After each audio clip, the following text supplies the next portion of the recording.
Alex Radcliffe from Board Game Co, and today I'm reviewing Valkyrie, a Black Orchestra game from Starling Games. Valkyrie is a 1-to-4 player cooperative game that takes roughly 30 minutes to play and is effectively Black Orchestra but shorter and more streamlined. Now, I have not played Black Orchestra yet. I may be able to get you some Black Orchestra coverage of the game and the expansion before the end of the current campaign, but for right now, let's focus on Valkyrie. Speaking of the current campaign, this is a prototype, rules and components subject to change, and I'll have a link to the crowdfunding campaign down below. I'll also say that despite me saying this is a prototype, it feels very final production, so I'm just calling it a prototype just in case, but it feels like it may well be final production. That said, if it wasn't currently obvious, there's currently a campaign for this game. There's a campaign for Valkyrie, as well as Black Orchestra, as well as the Black Orchestra expansion. Today in this video, I am just covering Valkyrie.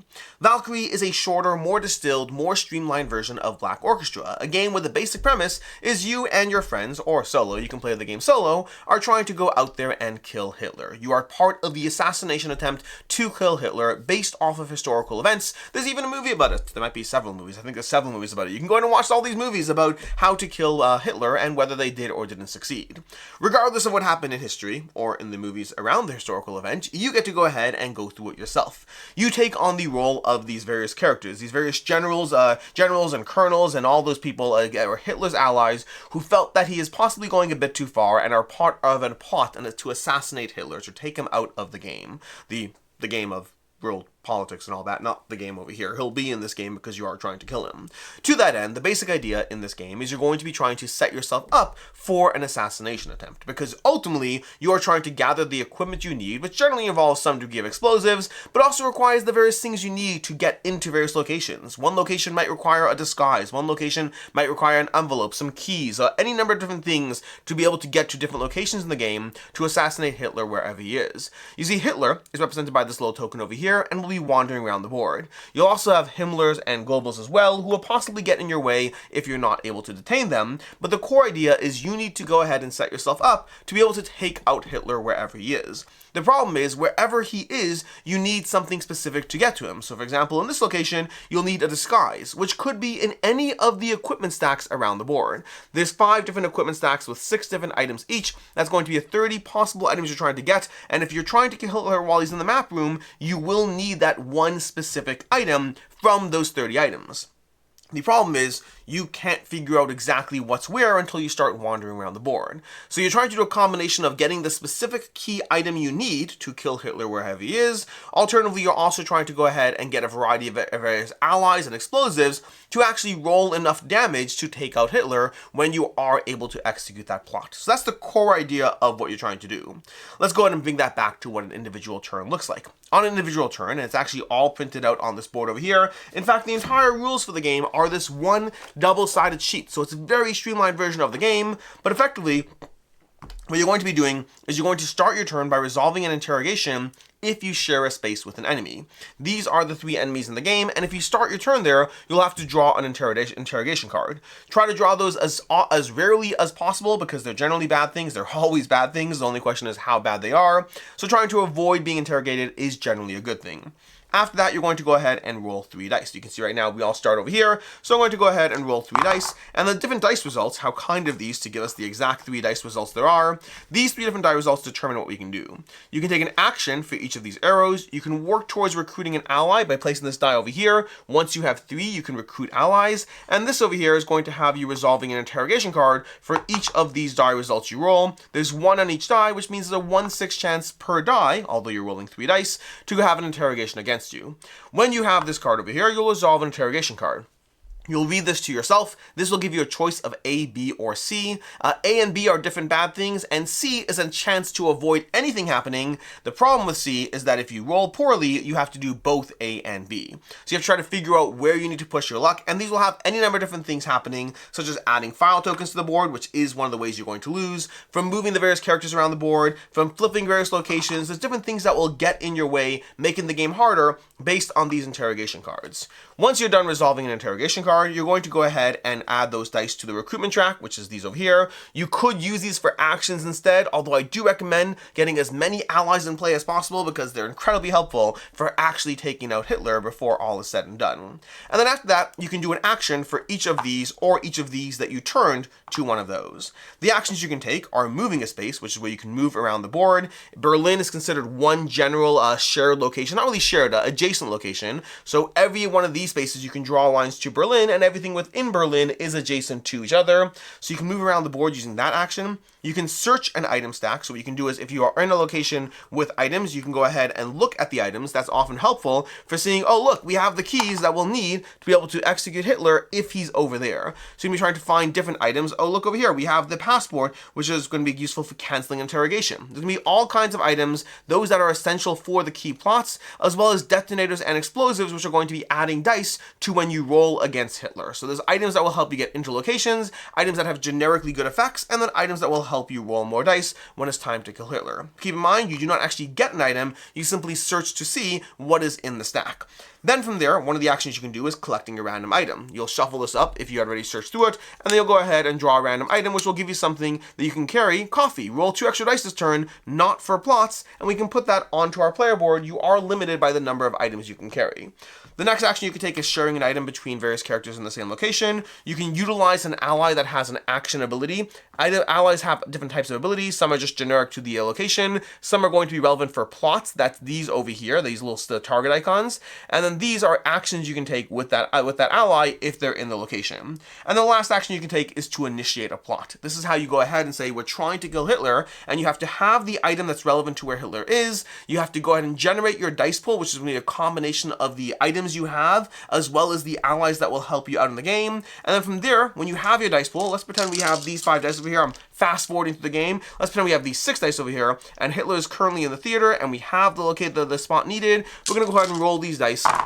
And we are trying to get the requisite number of those. Unfortunately, we did not in this case. And worse than that, these will actually count against us in the die roll. So you need to be mindful of that. We're actually going to have Himmler and Goebbels are going to go ahead and roll dice. This won't count against you. This is, you have to just count those two. But Hitler and Goebbels are going to roll a dice for each of them. And then depending what they roll, these and these would count against your total, subtracting from it. So right now, in that hypothetical total that we had just rolled, we would have had 2 minus 1, which would bring us down to only 1, and we need to 3. That's bad.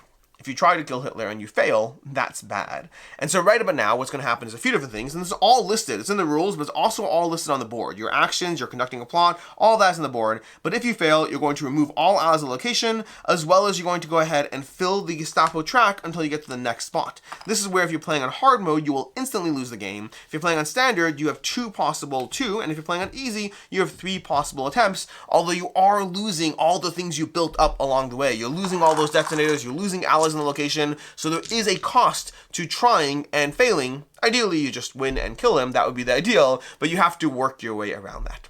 That's the basic idea of Valkyrie. You are rolling 3 dice every turn that are going to determine the things you do with those dice, from interrogations to allies you can recruit to actions you can take. You're going to wander around the board searching through stacks of items, trying to find those items, and then trying to find the right items and combine them, share them, and set yourself up so you can go ahead and take out Hitler wherever he is. Along the way, you're dealing with the bad side effect of the fact that these interrogations are going to be slowly moving various characters around the board, turning over locations, making it harder. This map room only requires 2 successes, but if you flip it over, suddenly the office's mess requires 3 successes. Hitler's been moving around, and unfortunately, you now have to deal with a harder situation. Although the upside is there's various things you have in your favor. There's going to be cards that stop Hitler's movement, or cards that slowly arrest Goebbels or Himmler before an attempt. There's all these different things you can do to set yourself up for better success, but you are working your way towards that ultimate initiation of a plot, hoping you succeed, and that is effectively how you play Valkyrie, a Black Orchestra game.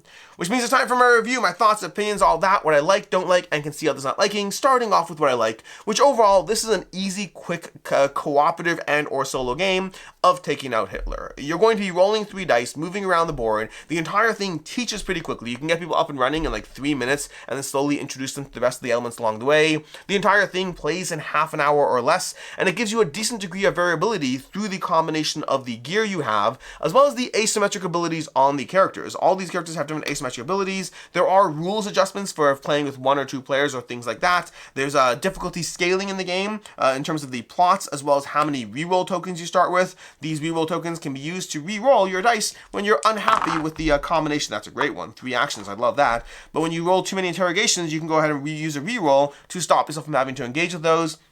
And ultimately, it gives you a decent amount of strategizing, teamwork, and just easy dice rolling and getting the things you need while you try to take Hitler out along the way. There's not a ton to rave about here. It delivers a good, streamlined, fast-paced solo experience, not one that, well, we'll get to this in final thoughts. Good, streamlined, fast-paced solo experience, or cooperative experience. Past that, as far as things I don't like in the game, first of all, on a personal note, World War II theming is never my personal jam. I tend to prefer fantasy or sci-fi or anything, or even different war stuff. I don't know, more modern war stuff is less a theme that I'm personally interested in, even if the premise of what you're doing is at least fun in theory. But then more importantly, past the theme, I'll say that I will never play this game past the first failed assassination. Now, I have not played the original Black Orchestra, so I don't know if that one would change my mind based on the longer nature of the overall experience, but I think Valkyrie plays so quickly that when you set up your entire game towards that first assassination, when you win, awesome, we did it, we got our things together, we tracked him, we stopped this, we arrested Goebbels, all those things work out and you have a nice semi-cinematic experience where you kill Hitler.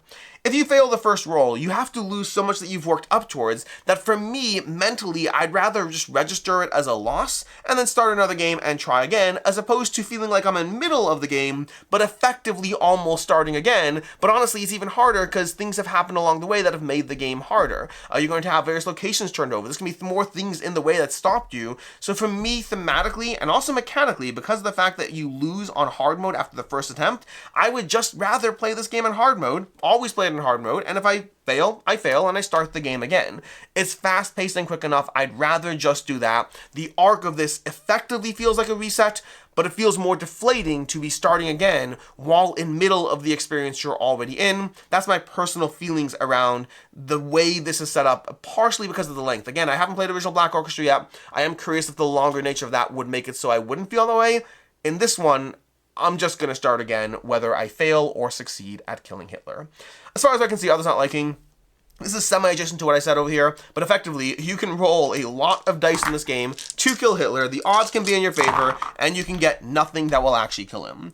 You're playing the odds in this. You are setting yourself up for the best roll possible, but ultimately, whether you're talking about the individual roll you're taking, whether you're talking about the random nature of drawing an item from the stack, there's so much randomness in this game, or that final assassination attempt where you roll a giant handful of dice while hoping for the best. There's so much happening in this game that ultimately is going to be dependent on luck, despite your best attempts at everything you're trying to do.